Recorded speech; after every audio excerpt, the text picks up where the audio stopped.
Welcome to the President's Diary, where we take a look at His Excellency Dr. Mohamed Irfaan Ali's week of activities.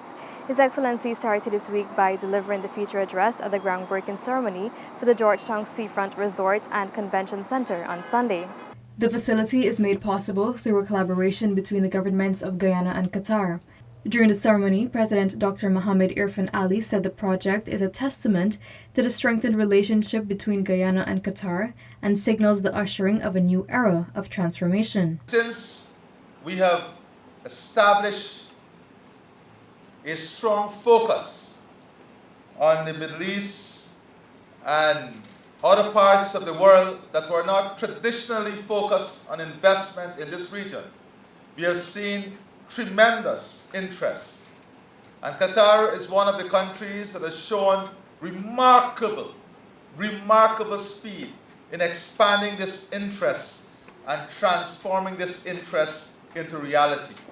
Today, we are looking at the first private sector project that will be invested in here in Guyana from one of the most dynamic companies in Qatar. President Ali explained that the hotel and its facilities will mirror the architectural history of Georgetown and the natural attributes, beauty, and culture of Guyana. To complement this, the national park will also be enhanced. Later that evening, President Ali hosted a reception on the occasion of the Guyana Energy Conference and Supply Chain Expo 2024. On Monday, President Ali delivered the feature address at the opening of the Energy Conference and Supply Chain Expo 2024 at the Guyana Marriott Hotel. You know the oil story. You know where we are heading with that.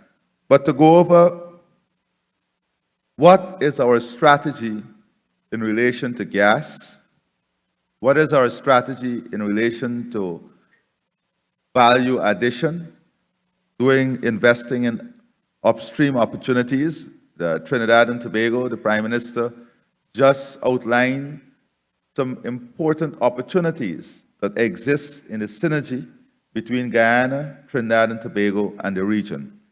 And that is what we have to do. Bring this synergy to the table. During the ceremony, the head of state spoke extensively about the building out of Guyana's economy and its enormous logistics and transport potential that will arise from the gas-to-energy project when completed.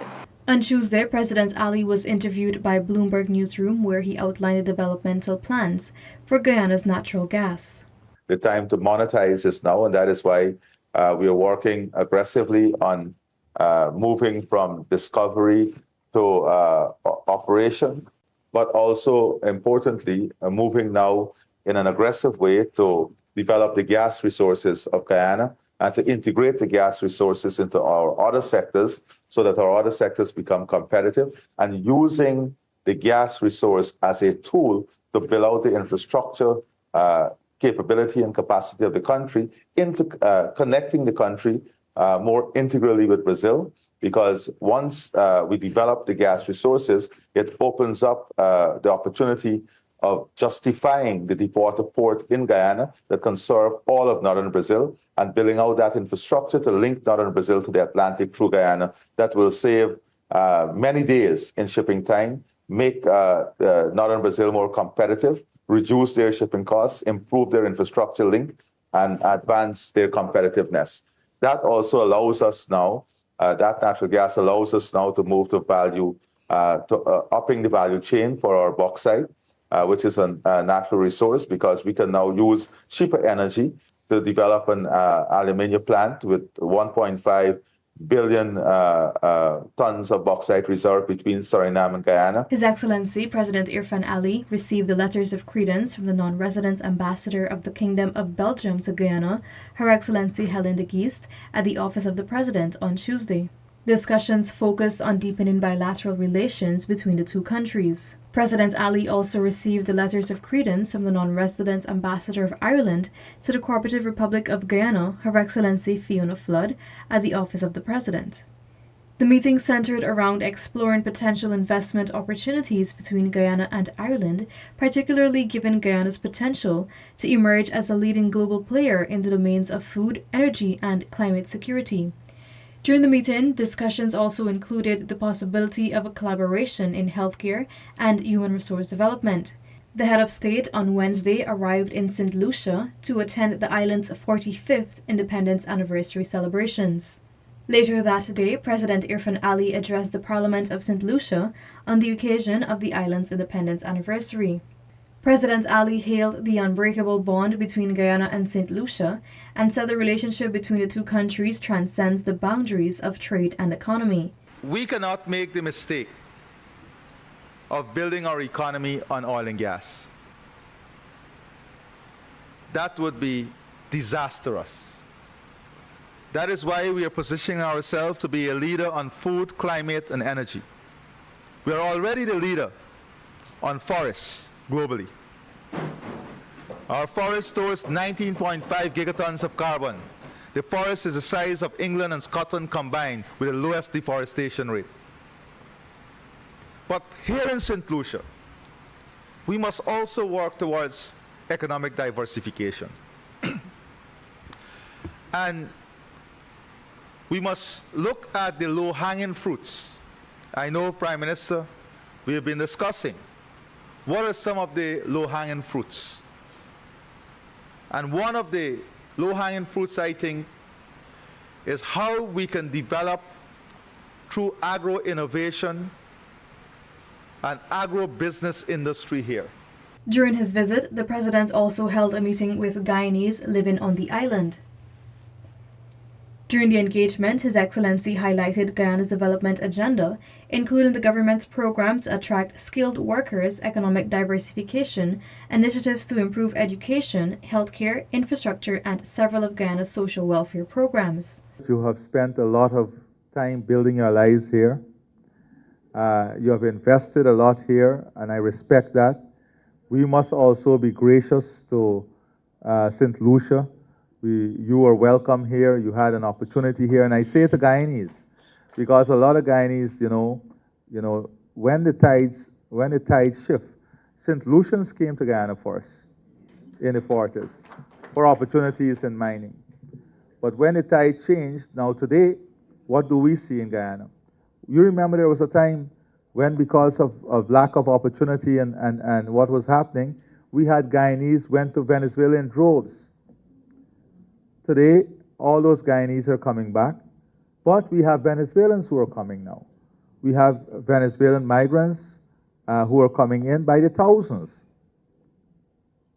And there are different interpretations, there are different sentiments, but we have a responsibility because we are part of a community in which our focus must be on humanity, on helping humanity. Be guarded, be aware, understand, do your homework, do the intelligence, but ensure that we play our role in this family of humanity. The president also attended a special luncheon hosted by the Chamber of Commerce, Industry and Agriculture of St. Lucia. In his spirited address on Thursday evening, President Dr. Mohamed Irfaan Ali pledged that the nation and its people will grow from strength to strength as the government is working assiduously to position the country on a path to prosperity. The head of state was at the time addressing those gathered outside of the public buildings Brigdam, where the flag raising ceremony in observance of Guyana's 54th Republic anniversary was held. We, the custodians of the Republic, must zealously guard our nation's sovereignty, promote its development, and safeguard democracy. A threat to our territorial integrity poses a direct challenge to our sovereignty because it stakes a claim upon the settled geographical boundaries that define our nation. Territorial integrity is not merely about lines on a map. It symbolizes the autonomy and control which a nation exercises over its land, waters, air, space, resources, and people. On Friday, President Ali joined thousands of Guyanese to celebrate Guyana's 54th Republic anniversary in the capital city of Georgetown. On Saturday, President Dr. Mohamed Irfaan Ali gave the update on the regional ferry service as he addressed the opening ceremony of the 12th annual IDB consultation with Caribbean governors. The regional ferry service involved in Guyana, Barbados, and Trinidad and Tobago is expected to begin operations within 3 months. The ferry will allow the movement of containers and passengers with the potential to boost trade relations and advance food security efforts. We have started now the regional transportation hub, Guyana, Trinidad and Tobago, and Barbados. We have launched the first phase of this. In another 2-3 months, that ferry would begin operation. Less than that, I hope. And we are hoping now that this will instill the confidence in the private sector.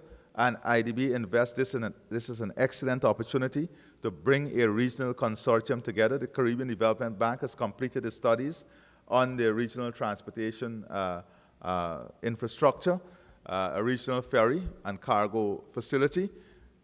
It is an enormous opportunity for the private sector. Also noted that this venture signals the readiness of the 3 countries to take action to solve shared challenges in the Caribbean region. We've launched a new slogan. Well, it's no more than a slogan. We are calling this the Coalition of the Willing. So we're not waiting for everyone. Those who are willing to start an innovative project, we will go ahead, and the others will join when they're ready. This was the President's Diary, where we took a look at His Excellency Dr. Mohamed Irfaan Ali's week of activities. Thank you for watching, and do join us again next time.